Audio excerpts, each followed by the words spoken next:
அனைவருக்கும் கிருபையும் சமாதானம் உண்டாவதாக. ஆமென்.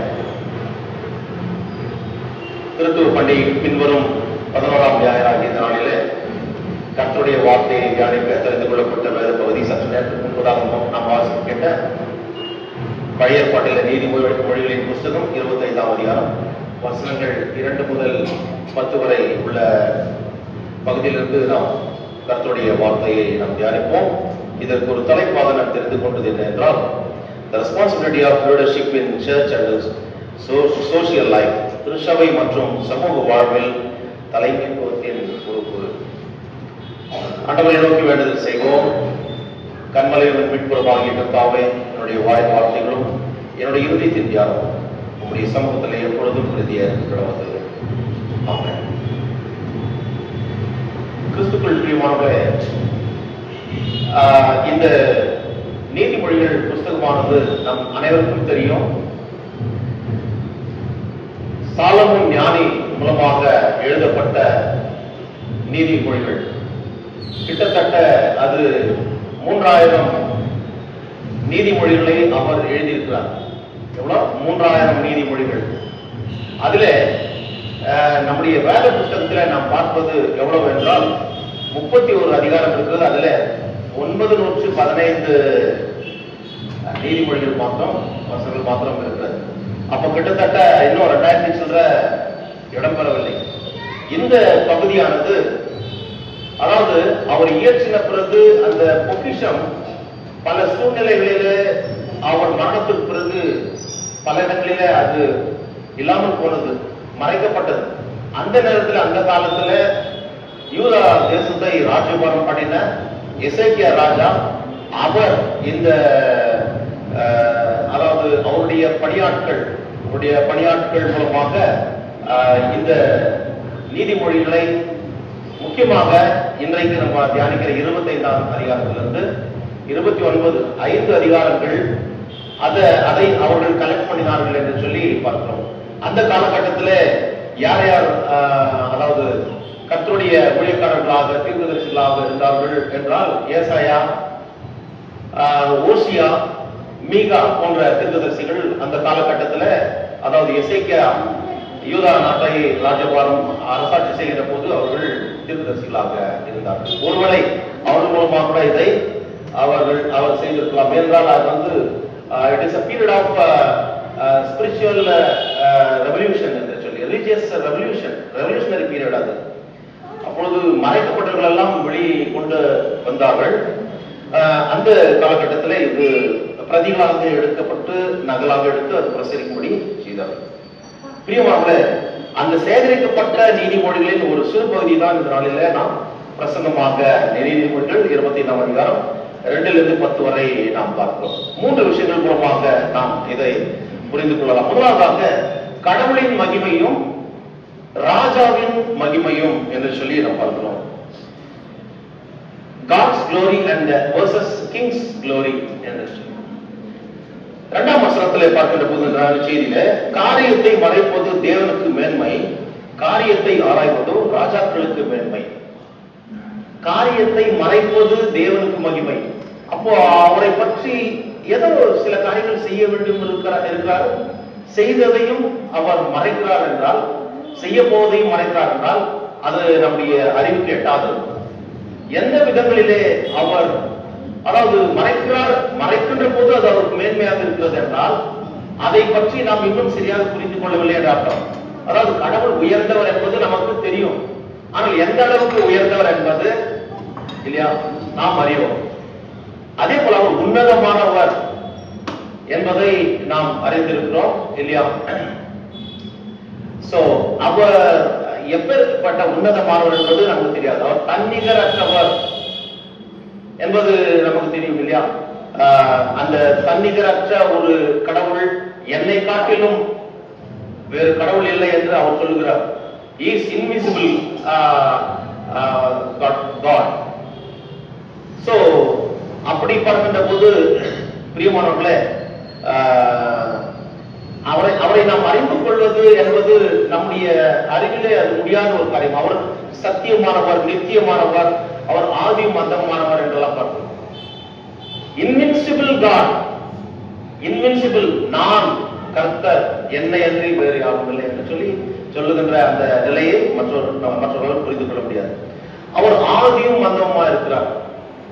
Is alpha and omega. அதே நேரத்தில் பார்க்கின்ற போது அவருக்கு துவக்கமும் இல்லை முடிவும் இல்லை. பாருங்க, இதான் வித்தியாசமா இருக்கு இல்லையா? இதெல்லாம் அவர் மறைக்கிறார். எப்படின்னா சங்கீதம் 92 நாம் பார்க்கின்ற போது அங்கே ஒரு காரியத்தை போகும். பர்வதங்கள் தோன்றும் முன்னும் பூமியையும் நீர் உருவாக்கும் முன்னும் ஆதி அந்தமில்லாத சதா காலங்களிலும் அனாதியாய் நீரே எங்களுக்கு கடவுளாய் இருக்கிறீர் என்று சொல்லி. அனாதியாய்னா God has no beginning and no end. ஆனால் அவரே ஆதியும் அந்தமுமா இருக்கிறார்கள். இன்னொரு பகுதியில் பார்க்கிறோம் இல்லையா? சோ இது நம்முடைய அறிவுக்கு விளங்காத ஒரு ஆச்சரியமான காரியம். இதை மறைத்திருக்கிறார், நமக்கு தெரியாது. அது அவருடைய மேன்மை, அவருடைய மகிமை. இந்த நித்திய கடவுள் என்றென்றைக்கும் வாழ்கிறவர், அவருக்கு தொடக்கமோ அல்லது முடிவோ இல்லாமல் தொடர்ந்து இருப்பார். அவர் எப்பொழுதும் இருக்கிறவராகவே இருக்கிறவர் இல்லையா? ஐ ஆம் தட் ஐ ஆம் என்று அவருடைய பெயரை மோசேக்கு அவர் சொன்னவர், நான் இருக்கிறவராகவே இருக்கிறேன் என்று சொல்லி. அவர் எப்பொழுது இருந்தார், எப்பொழுது இருப்பார் என்ற காரியமெல்லாம் நம்மால் விவரிக்க முடியாது. It is beyond all our imagination and our thinking. அவருடைய அன்பின் ஆழம், அகலம், நீளம், உயரம், இது நமக்கு தெரியுமா? உண்மையில் என்மேல் வைத்த அந்த அன்பினாலே இந்த உலகத்தை தன்னுடைய ஒரே பிராணகுமாரனாகிய இயேசு கிறிஸ்துவின் மூலமாக மீட்டெடுத்த தெய்வம். அதை நாம் புரிந்து கொள்ள முடியாது. அதே போல திருத்துவ கடவுள் என்ற ஒரு காரியத்தை நாம் பார்க்கிறோம் வேதத்துல. திருத்துவத்தின் அடையாளம், அதனுடைய தன்மையை நம்மால் இதுவரைக்கும் புரிந்து கொள்ளவே முடியவில்லை இல்லையா? இவ்வளவு வருஷம் கேட்கிறோம். அதனுடைய real agenda, real ground reality of what is Trinity என்பதை நம்மால் இன்னும் புரிந்து கொள்ள முடியவில்லை. It was kept as a mysterious one. அது மறைக்கப்பட்டதாக, புதிராக இருக்கிறது. புரிந்து கொள்ள முடியாத ஒரு புதிராக இருக்கிறது. ராமோசனம் கூட அதற்கு அப்படித்தான் மிஸ்டரியன் என்று சொல்லி, மிஸ்டீரியஸ், புரிந்து கொள்ள முடியாத ஒரு காரியம். பிரியமானவர்களே, கடவுளின் அறிவு நம்மால் புரிந்து கொள்ள முடியாது இல்லையா? அவருடைய பரிசுத்தத்தை நாம் புரிந்து கொள்ள முடியாது. அவருடைய இறையாண்மையை புரிந்து கொள்ள முடியாது. We cannot understand from our simple knowledge that God has bestowed us by His great knowledge, wisdom, and the holiness and the sovereignty of God. இல்லையா? இவர்களை முற்றிலுமாக அறிந்து கொள்ள நாம் முடியாது. யோபு 37:5 நாம் பார்க்கின்ற போது நாம் கிரகிக்க கூடாத பெரிய காரியங்களை அவர் செய்கிறார்.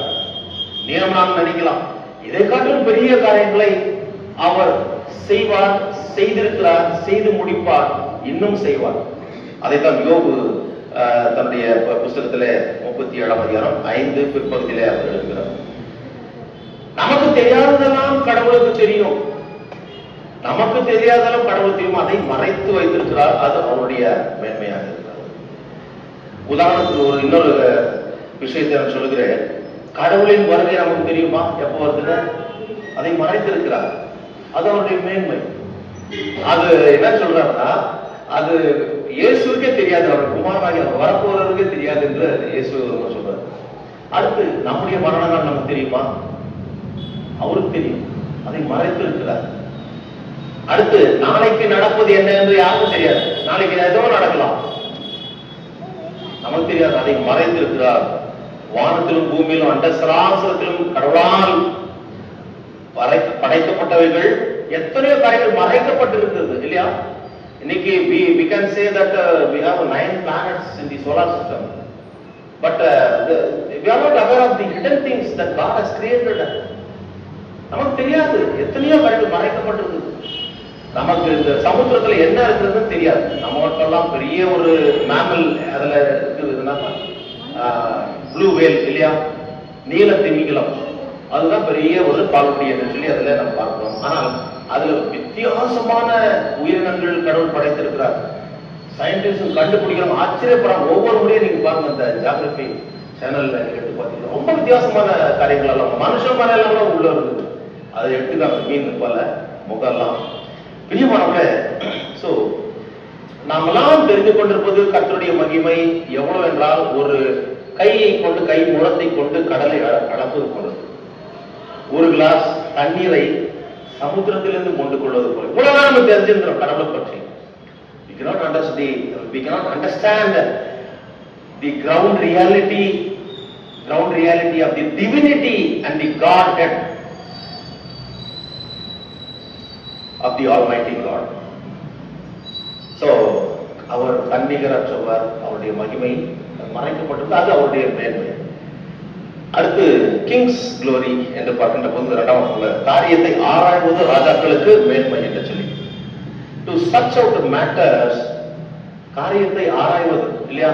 என்ன, இப்போ ஒரு ராஜாவா இருந்தா அவர் ஒரு காரியத்தை செய்வாருன்னா ஊர்வலம் போவார் இல்லையா? இந்த காலத்துல நம்ம பார்ப்போம், அவர் ஆட்சி செய்கின்ற இடங்கள்லாம் திடீர்னு வேற வேஷத்தை கூட அவர் போவார், எப்படி மக்கள் வாழ்கிறார்கள் என்பதை தெரிந்து கொள்ள. அடுத்து தான் வாழ்கின்ற நாட்டில மக்கள் வாழ்கின்ற இடத்துல அங்கே ஒரு நல்ல ஒரு வளர்ச்சி இருக்க வேண்டும், ஒரு உண்மை நீதி நியாயம் இருக்க வேண்டும் என்று சொல்லி நல்ல ராஜாக்கள் விரும்புவார்கள். So the responsibility of the king to discern the truth among people, அதை அவர்கள் அறிந்து கொள்ள வேண்டும். அந்த காரியத்தில் உண்மை நிலையை கண்டுபிடித்து நீதியை நிலைநாட்டுவது என்பது ராஜாக்களுடைய மேன்மை இல்லையா? அதுதான் ராஜாக்களுடைய மேன்மையாக இருக்கிறது என்பதை பார்க்கிறோம். காரியத்தை ஆராய்வதே ராஜாக்களுக்கு மேன்மை என்று சொல்லி இங்க நான் பார்க்கிறோம். Search out, அதாவது the glory of kings is to search out a matter. ஒரு ராஜாவா இருந்துட்டு அவர் அப்படியே அமைதியா இருந்தாருன்னா கடைசியில கூட இருக்கிறவங்கள அவருடைய அதாவது அரசாட்சி கவனித்துருவாங்க. அவருக்கு ஆலோசனை சொல்ல ஆலோசகர்கள் உண்டு இல்லையா? கோர்ட் போயட்ஸ், அவரை புகழ்ந்து பாட மக்கள் உண்டு. அவருக்கு ஆலோசனை சொல்லி நாட்டிலே ஒரு நல்ல ஒரு அரசாட்சியை கொடுக்க ஆலோசகர்கள், பெரிய பாண்டித்யம் பெற்றவர்கள், பெரிய ஞானிகள் அங்கு உண்டு. அவருடைய ஆலோசனைகளை பெற்றுதான் அந்த நிர்வாகத்தை ராஜா நடத்துவார். ஆகவே ஆராய்ச்சி செய்து அதன் மூலமாக அவருடைய மகிமையை வெளிப்படுத்துகின்ற காரியத்தை ராஜாக்களிடத்துல நாம் பார்க்கிறோம். பிரியமானவர்களே, இந்த உலக வாழ்க்கையிலே நாம் பார்க்கின்ற போது மக்கள் தங்கள் அறிவினாலே, அதாவது விஞ்ஞான யுகம் இல்லையா, we are all living in a science and technology world இல்லையா? சோ அறிவியல் மற்றும் தொழில்நுட்பத்துல ஒரு பெரிய பெரிய மாற்றங்களை நாம் இந்த உலகம் கண்டிருக்கிறது. அதுல உருவாக்கும் போது, அதாவது தங்களால் ஒரு புதிய கண்டுபிடிப்பு, ஒரு நியூ இன்வென்ஷன் கண்டுபிடிக்கிறார்கள் என்றால் அது தங்களால் ஆனது, தம்முடைய ஞானத்தினால் ஆனது, it is all by our own exploration என்று சொல்லி அவர்கள் மமதையோடு தாம்பிகம் அடித்துக் கொள்ள வேண்டிய அவசியம் இல்லை. ஏனென்றால் அந்த ஞானத்தை கொடுத்து அந்த காரியங்களும் மறைக்கப்பட்டிருக்கிறது, அதை தோண்டி எடுக்கிறார்கள், அவ்வளவுதான்.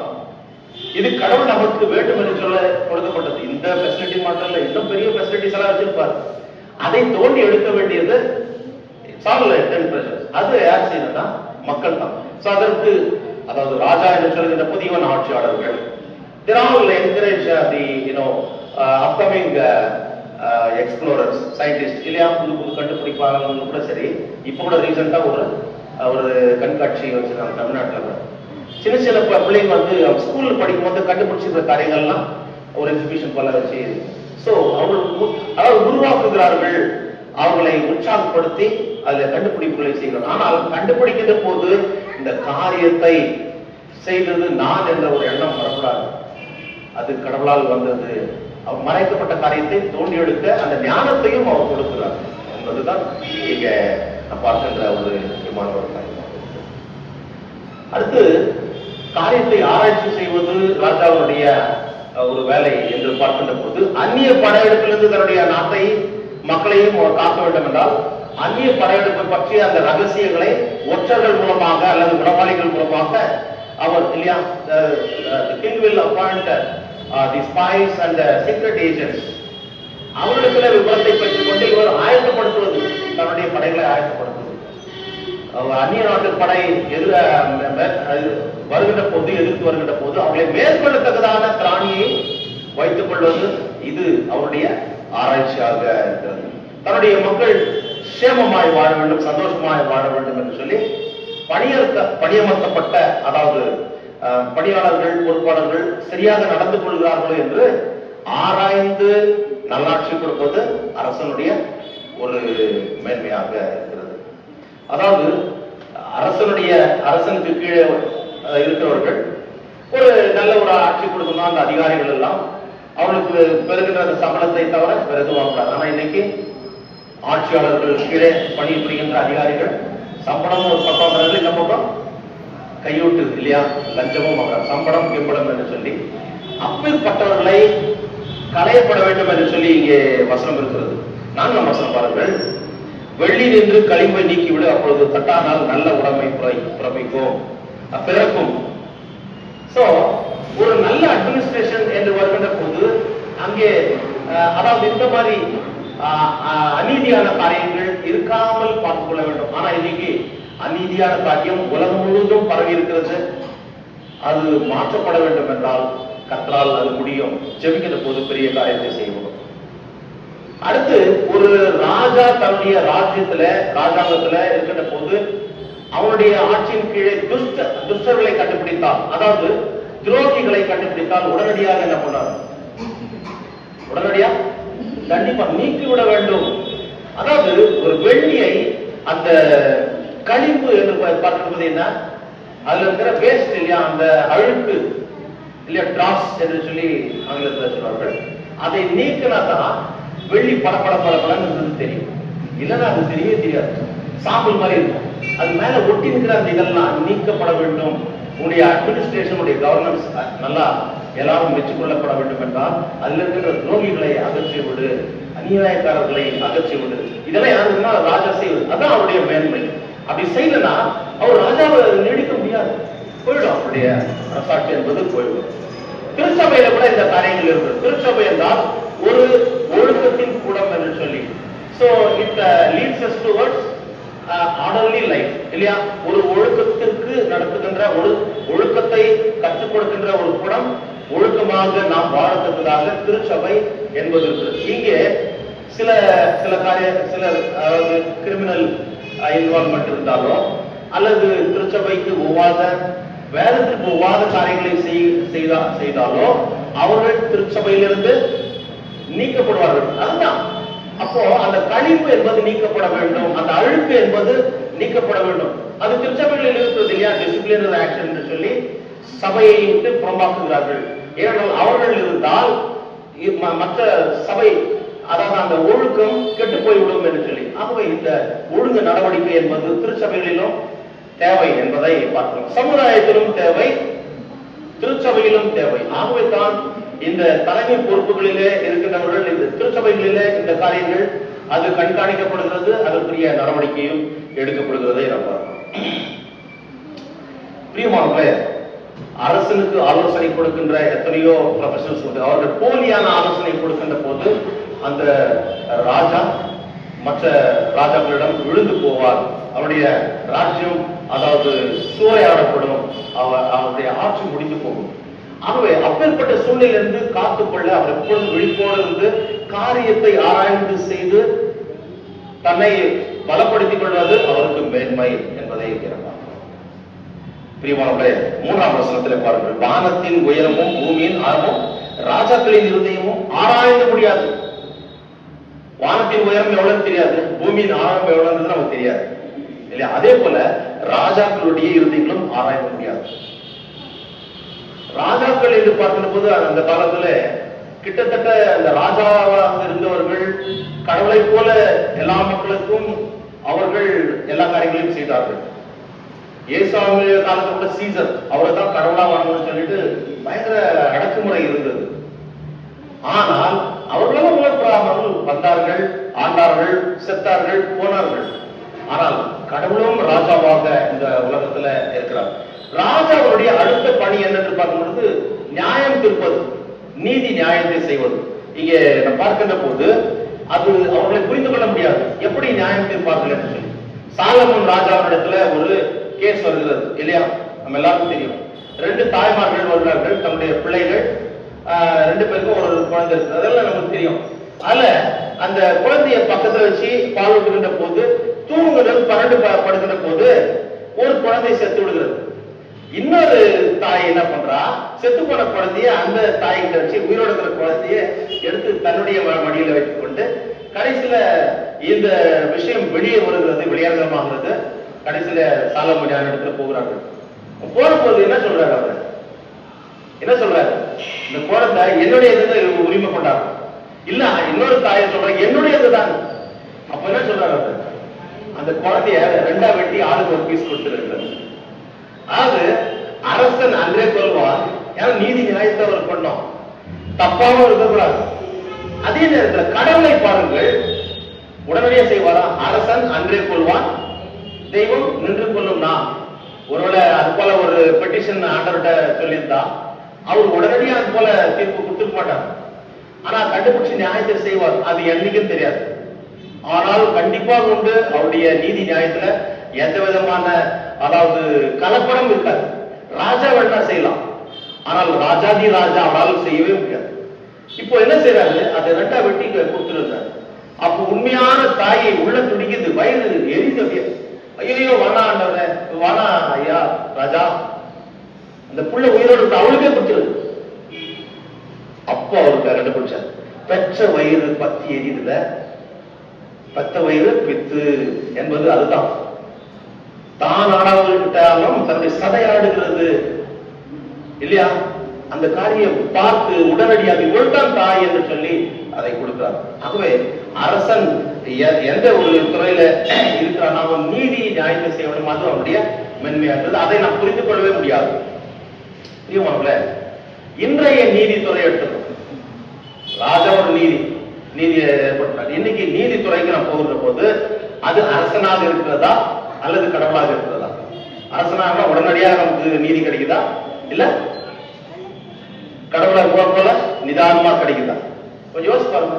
நீதித்துறை கூட அதாவது காலம் தாழ்த்திய ஒரு நீதி கொடுக்கப்படுகின்ற போது பெரிய ஒரு வேதனைகள் ஏற்படுகிறது இல்லையா?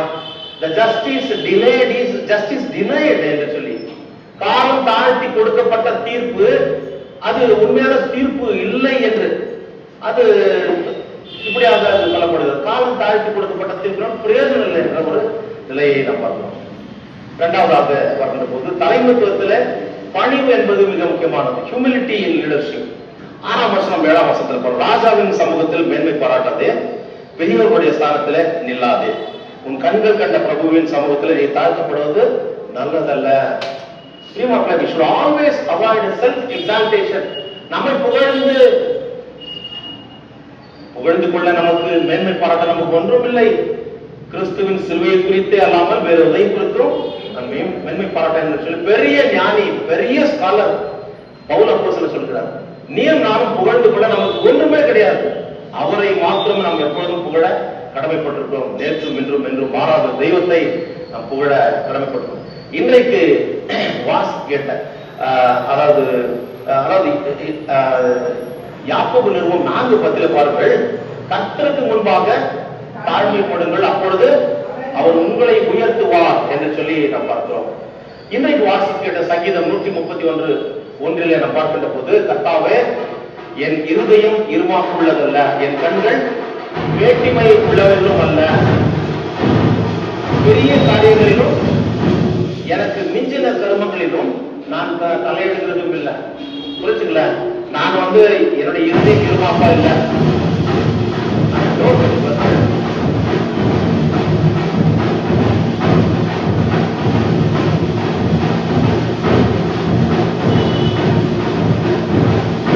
என்னுடைய கண்கள் வேட்டிமை உள்ளவர்களும் அல்ல, பெரிய காரியங்களிலும் எனக்கு மிஞ்சின கர்மங்களிலும் நான் தலையிடுவதும் இல்லை. ஐயோ, அந்த கர்மத்துல எதுக்கு நான் போய் தலையிடணும் அப்படின்னு சொல்றான். சிலர் வேண்டாத விஷயங்களை போய் என்ன பண்ணுவோம், தலையிடுவோம். அந்த தலையிடுகிற அந்த விஷயத்தை செய்யாமல் இருப்பது நல்லது. அதாவது வாலண்டியா போய் மூக்க நுழைக்கிறதுன்னு சொல்றாங்கல்ல, அவன் சொல்றான், நாப்பா என்னுடைய விஷயத்தை நான் பார்த்துக்கிறேன், நீ எதுக்கு மூக்க நுழைக்கிறது இல்லையா?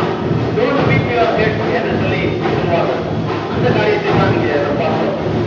பிரியமானவர்களே, இன்னைக்கு நாம் வாசிக்க கேட்ட சுவிசேஷ வாக்கியத்துல ஒரு முக்கியமான ஒரு காரியத்தை நாம் பார்க்கிறோம். சுவிசேஷ வாக்கியத்துல அங்க விருதுக்கு அழைக்கப்பட்டிருந்தவர்களில முதன்மையான இடத்தை தேடுகிறவர்கள் இல்லையா? பந்திக்கு முந்து சொல்லி சொல்லுவோம். பந்திக்கு நம்ம கூட என்ன பண்றோம், முந்து. ஆனா முந்தி போய் சாப்பிடுறது ஒன்றும் தப்பு கிடையாது, பிந்தி போனா ஒண்ணும் கிடைக்காது. ஆகல பந்திக்கு போகும்போது அங்க விஐபிக்கு வச்சிருப்பாங்க, இடம் அலோகேட் பண்ணிருப்பாங்க, விவிஐபிக்கு வச்சிருப்பாங்க, சாதாரண மக்களுக்கு இந்த வச்சிருப்பாங்க. நீ போகும்போது நீ விவிஐபி சீட்ல உட்கார, வெரி வெரி இம்பார்ட்டன்ட் பீப்புள். ஒருவேளை அதாவது உன் வீட்டு பக்கத்துல ஒரு மினிஸ்டர் இருக்காருன்னு வச்சுக்கோ, ஒரு அமைச்சர் உன் வீட்டு பக்கத்துல. So your is next door neighbour. அங்க ஒரு மேரேஜ் ஆகிற மகனுக்கு உங்களை வந்து உங்க குடும்பத்தோட அழைக்கிறாங்க, நீங்க போறீங்க வச்சுக்கலாம். மினிஸ்டர் உங்க பக்கத்து வீட்டுக்காரங்க ரொம்ப நல்ல குழந்தை. ஆனாலும் நீங்க அந்த மேரேஜ் போகும்போது தாழ்மையான இடத்துல, அதாவது நார்மலா ஜெனரல் சீட் அரேஞ்ச்மெண்ட் எடுத்து அங்க போய் உட்காருங்க அப்படிதான் சொல்லப்படுது.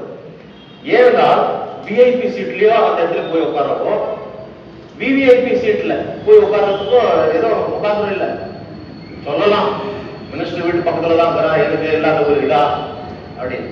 ஆனால் நீ போய் அப்படியே விஐபி சீட்லயோ விவிஐபி சீட்லயே நீ உட்காரும்போது, அது வந்து விவிஐபி பார்க்கும்போது உங்களோட ஒரு மினிஸ்டர் இருந்தாலும் சிஎம் கூப்பிட்டுக்கலாம், மினிஸ்டர்களை கூப்பிட்டுக்கலாம், எம்பிங்களை கூப்பிட்டுக்கலாம், எம்எல்சிங்களை கூப்பிட்டுக்கலாம், எம்எல்ஏஸ்களை கூப்பிட்டுக்கலாம், ஜட்ஜஸ்களை கூப்பிட்டுக்கலாம், பெரிய பெரிய பியூரோக்ராட்ஸ்களை கூப்பிட்டுக்கலாம். அதே போல விஐபில பார்க்கும்போது பெரிய பெரிய ஆபீசர்ஸ் அவங்களோட ஃபேமிலியில ரொம்ப க்ளோஸான ஃபேமிலியில இருக்கிறவங்கள கூப்பிட்டுக்கலாம், அவங்களுக்கு அதை அலோகேட் பண்ணிருக்கலாம் இல்லையா. அடுத்து அவங்களுடைய ஃபேமிலி குரூஸ் இருப்பாங்க இல்லையா, ஃபேமிலி பிரீஸ்ட், அவங்களெல்லாம் கூப்பிட்டுவாங்க அந்த இடத்துல விஐபி. ரொம்ப சிலருக்கு இந்த பார்ட்டி ஒர்க்கர்ஸ், மற்ற ஜெனரல் பப்ளிக், மற்ற சொந்தக்காரங்க, அவங்களெல்லாம் ஜெனரல் அலோகேஷன்ல. நீ அங்க போய் உட்கார்ந்த போது உனக்கு உண்மையான ஒரு, அதாவது ஒரு உயர்வு என்பது கிடைக்கும். ஏன்னா அவன் அழைத்திருக்கின்ற, அதாவது பெரிய பெரிய விஐபி சீட்ல நீ போய் உட்கார்ந்தா, உன்னை காட்டிலும் ஒரு பெரிய ஆளை அவன் அழைத்திருந்தால் அவனுக்கு அந்த இடத்தை கொடுக்க வேண்டும் என்று விரும்பி அந்த இடத்துக்கு வந்து, தயவுசெய்து கொஞ்சம் தப்பா நினைச்சுக்காதீங்க, எழுங்க வட்டுக்கிறாரு, ரொம்ப பெரிய ஆளு, நீங்க வந்து அவமானத்தோடு போக வேண்டியதா இருக்கும். இன்னைக்கு சுவிசேஷத்துல நான் பார்க்கின்ற போது, லூக்கா எழுதின சுவிசேஷம் 14ஆம் அதிகாரம் 7-11 பார்க்கின்ற போது அப்பேற்பட்ட காரியத்தை தான் நாங்கள் பார்க்கிறோம். ஆகவே பிரியமானவர்களே, விருந்து போகின்ற போது அந்த முக்கியமான இடத்துல உட்காராமல் நம்முடைய, அதாவது எப்போ ஒரு தாழ்மையா இருக்கின்ற ஒரு காரியத்தை நாம் கற்றுக்கொள்ள வேண்டும். சோ ஒரு கர்த்தருடைய ஊழியத்தில் கூட அந்த தலைமைத்துவம் என்று பார்க்கின்ற போது சீடத்துவம் என்று தான் வருகிறது. Humility in leadership, humility in leadership, தலைமைத்துவத்தில் ஒரு பணி. அதாவது ஒரு பதவி வந்துச்சு அப்படின்னு சொல்லிட்டு சிலர் வானத்துக்கு பூமி குதிப்பாங்க. பதவி வருகின்ற போது பணிவும் வர வேண்டும், துணிவும் வர வேண்டும். சில காரியங்களை துணிவோட செய்தாதான் முடியும், சில காரியங்கள் பணிந்து போகின்ற போது. ஏசாமி அவர் கடவுளுக்கு சமமாக இருப்பதை கொலையாடின பொருளாக எண்ணாமல் நம்மை தாமே வெறுமையாக்கி அடிமையின் ரூபம் எடுத்து மனுஷன் சாய்ந்தார். அடுத்து அவர் கடைசி சிலுவையின் மரண பரிந்தும் தன்னை தாழ்த்தினார். அப்பேற்பட்ட தெய்வமே தாழ்த்துகின்ற போது நாமும் கூட அந்த தாழ்மையின் குணத்தை கற்றுக்கொள்வோம். அதைத்தான் நீங்க 6ஆம் வசனத்தில் பார்ப்போம். ராஜாவின் சமூகத்தில் மேன்மை பாராட்டாதே, பெரியோருடைய ஸ்தானத்தில் நில்லாதே, உன் கண்கள் கண்ட பிரபுவின் சமூகத்துல நீ தாழ்த்தப்படுவது நல்லதில்லை. அவன் உன்னை பார்த்து மேலே வா என்று சொல்வதே உனக்கு மேன்மை. இப்போ நீ உங்க அங்க அலர்ட் பண்ணிக்கிறேன் சார், நீங்க எதுக்கு வந்தீங்க, போங்க சார் போங்க சார், அங்க போங்கம்மா போங்க அப்படின்னா ரொம்ப அவமானமா போய் சாப்பிட முடியாது. எப்படியாவது கண்ணீர் வடிச்சு வேதனோட நம்ம அங்கிருந்து கிளம்பி போயிடுவோம். ஏன் தெரியுமா? பிகாஸ் ஆஃப் திஸ் ஹியூமிலிட்டி என்ற ஒரு காரியம் இல்லாதனால நாம் மனசு போல நினைச்சோம், ஆனா நடக்கிறது வேற. ஆகவே தாழ்மையா இருப்பது மிக முக்கியமானது என்பதை இங்கே பார்க்கிறோம்.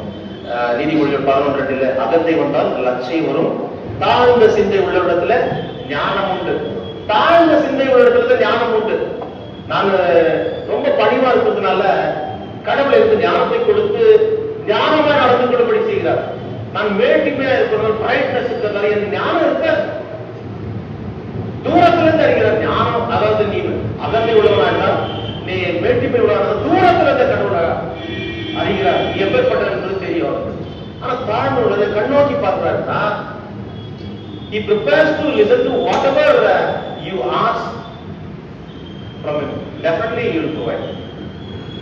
அதுதான் பெருமைக்காரன் தன்னை குறித்து பெருமை பாராட்டணும், அவனுக்கு கடவுளுடைய தேவையும் இருக்காது. ஆனால் தாழ்மை உள்ளவன் கர்த்தரையே தேடுவான். அந்த எண்ணம் இங்கே சாலமோன் ஞானி சொல்கின்ற போது நமக்கும் அது ஏற்பட வேண்டும் என்று சொல்லி திருச்சபை வாழ்க்கையில விட உயர்ந்த இடத்துல அதாவது உட்கார்கின்ற அந்த காரியம் இல்லையா, இந்த பிஷப்புங்களா வருவாங்க, பிரசிடென்ட்ங்களா, பெருந்தலைவராக வருவாங்க. நாட்டுல ஏதாவது பிரச்சனை நடக்கும், ஒரு சபையை உடைக்கும் போது, ஒரு கிறிஸ்தவனை அடிக்கும் போது, கொள்ளும் போதும் வரமாட்டான். ரோட்ல போய் நின்று போராடும். பெரிய பெரிய தலைவர்களும் வரும், பிஷப்பாங்களும் வரும், சிலர் வரவே மாட்டாங்க. ஆனா எப்ப உயர்ந்த ஸ்தானம் இருக்கிறதா அந்த பெரிய ஒரு அலங்கரிப்பு, ஒரு நல்ல ஒரு பாராட்டு, அந்த மாதிரி விஷயத்துல போய் கலந்துக்கணும். அது செய்யாத இன்றைக்கு அது அதிகமா நடக்கிறது. ஒரு பிரச்சனை ஏற்பட்டு என்னுடைய மக்கள் அடிக்கப்படுகிறார்கள், சிறுபான்மை மக்கள் அடிக்கப்படுகிறார்கள், கொல்லப்படுகிறார்கள் என்று சொல்லும் போது தலைமையர் பொறுப்பத்தில் இருக்கிறவர்கள் நீ இறங்கி வர வேண்டும். நீ பெரிய இடத்துல இப்ப உன்னை எதுக்காக வச்சிருக்கிறார்னா நீ அந்த காரியத்தை சரி செய்ய வேண்டும் என்பதற்காக தான். ராஜாவை எதற்காக கடவுள் வைத்திருக்கிறார் என்றால் அந்த குடிமக்கள் நன்றாக இருக்க வேண்டும் என்பதற்காக. பெரிய அரசியல் தலைவர்களை அந்த உயர்ந்த படத்துல வைத்திருக்கார் என்றால் தன்னுடைய நாட்டு மக்கள் நன்றாக இருக்க வேண்டும், அங்கு நீதி, நியாயம், சமூக நீதி என்பது நிலைநாட்டப்பட வேண்டும் என்பதற்காக. இல்லைன்னா கடவுள் அந்த விஷயத்துல ஒரு வேதனையோடு அந்த காரியத்தை தள்ளிவிடுவார். ஆகவே 11ஆம் வசனத்துல லூக்கா 14:14 தன்னைத்தான் உயர்த்துகிறவனும் தாழ்த்தப்படுவான், தாழ்த்தப்படுகிறவன் உயர்த்தப்படுவான். கடைசியாக 8ஆம் வசனம் 10ஆம் வசனத்துல மோதல்கள், முரண்பாடுகள், சச்சரவுகள் ஏற்பட்டால் பேசி தீர்த்து நாம் முடித்துக் கொள்ள வேண்டும். அதுக்காக கோர்ட்டுக்கு போகக்கூடாது. Court avoid retaliation but reconcile with one another in the event of conflict. பிரச்சனை ஏற்படுகின்ற போது பழி வாங்க நம்ம முயற்சி கூடாது. அதுக்கு பதில் ஒப்புரவாக தான் முயற்சி கொள்ள வேண்டும் என்று சொல்லி இந்த வசனத்துல சாலமோன் ஞானி சொல்லுகிறார். முரண்பாடுகள் நம்மிடத்திலிருந்து அகல வேண்டும் இல்லையா? டிஃபரன்ஸ் ஆஃப் ஒப்பீனியன் என்பது நம்மிடத்திலிருந்து களையப்பட வேண்டிய ஒரு முக்கியமான ஒரு காரியம். முரண்பாடுகளை அகற்ற முட்டி மோதி அதை நம்ம இது பண்ண என்ன பண்ண, முட்டி மோதி கோர்ட்டு கச்சேரி என்று ஏறி இறங்கி ஏட்டிக்கு போட்டி என்று சொல்லி நிற்காமல், அப்படி நிற்கின்ற போது அங்க ஒரு தீர்வு ஏற்படாது. ஒருவருக்கு ஒருவர் ஒப்புரவாகுவதுதான் நன்மையை விளைவிக்கும். இது திருச்சபையிலும் தேவை, சமுதாயத்திலும் தேவை. பொறுப்புல இருக்கிறவர்கள், தலைமை பொறுப்புல இருக்கிறவர்கள், அந்த உயர்ந்த ஸ்தானங்களில் இருக்கிறவர்கள் எல்லாரும் செய்ய வேண்டிய காரியங்கள் இது. ஏன்னா இன்னைக்கு கோர்ட்டுக்கு போயிட்ட பிரச்சனை அது அவ்வளவு ஈஸியா சால்வ் ஆகுதான்.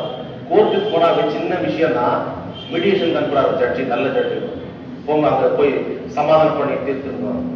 ஆர்பிட்ரேஷன் சொல்லி ஆர்பிட்ரேட்டர் ரெண்டு பக்கம் சமரசம் செய்து அனுப்புறோம். நீ கோர்ட்டுக்கு போயிட்டேன்னா நீ அங்க வந்து கோர்ட்டு, லாயர் ஃபீஸ், வாய்தா, காலதாமதம், இப்படி எல்லா காரியத்தையும் பார்க்கணும். கடைசியில எதிர்பார்த்து பார்க்கும்போது அவமானப்பட்டு நிற்க வேண்டும். அதான் இந்த 9ஆம் வசனம், வழக்காட பதற்றமாய் போகாதே, முடிவிலே உன் அயலான் உன்னை வெட்கப்படுத்தும் போது என்ன செய்யலாம் என்று திகைப்பாயே. இந்த லாயர் வியாபாரம் மாதிரி பிரச்சனை வந்தா சிலர் உண்மையிலே நல்ல ஆலோசனை சொல்லுவாங்க, சிலர் வந்து பிரச்சனையை அதிகம் பண்ணி விட்டுருவாங்க. அதாவது ஊர் ரெண்டு கூத்தாடி கொண்டாட்டம் இருப்பாரு, ரெண்டு பக்கமும் காசு வாங்கி அவர் என்ன பண்றாரு, அவரு வருவாரு, பிரச்சனைகள் அப்படியே அதிகமா போயிடும். இந்த திருச்சபைகளிலே பிரியமானவர்களே ஏற்படும் பிரச்சனைகளை தீர்க்க பீஸ் கமிட்டி என்று இருக்கிறது இல்லையா? அப்படியே கூட பீஸ் கமிட்டி, சமாதான ஒரு கமிட்டி என்று சொல்லி, ஆனா பீஸ் கமிட்டி என்ன பண்ணுறது, அதே நேரத்தில் போய் அந்த பீஸா பண்ணிடுறாங்க. அதுல கூட அந்த பார்சியாலிட்டி வருகிற போது அங்கே ஒப்புரவாகுதல் என்பது இல்லாமல் போகிறது. ஒப்புரவாகுதல் மிக முக்கியம் என்பதை இங்கே சாலமோன் ஞானி சொல்கிறார். ஆகவே கேட்கப்பட்ட இந்த எல்லா காரியங்களும் சமுதாயத்திலும் சரி, திருச்சபையிலும் அது கொடுக்கப்பட்ட பொறுப்புகளிலே நாம் கர்த்தரை பிரியப்படுத்த வேண்டும். அது மிக முக்கியமானது. ஏனென்றால் இந்த பொறுப்பு கர்த்தரால் கொடுக்கப்படுகிறது. திருச்சபையிலும் சரி, சமுதாயத்திலும் சரி, அரசியல் தலைவராக இருந்தாலும் சரி, ராஜாக்களாக இருந்தாலும் சரி, அந்த பொறுப்பு என்பது கடவுள் கொடுக்கிறார். அதற்கு கர்த்தர் எதிர்பார்க்கிற அந்த எதிர்பார்ப்பை பூர்த்தி செய்கின்ற போது அங்கே ஒரு பெரிய ஆசீர்வாதம், அந்த ஆசீர்வாதம் தொடர பரிசுத்த ஆவியானவர் நம்மை பலப்படுத்தி ஆசீர்வதித்து காப்பாராக. ஆமென். தெய்வீக சமாதானம் நம்முடைய இருதயங்களையும் சிந்தனைகளை கிறிஸ்து இயேசுவுக்குள்ளாக நம்மை பலப்படுத்தி காப்பாராக.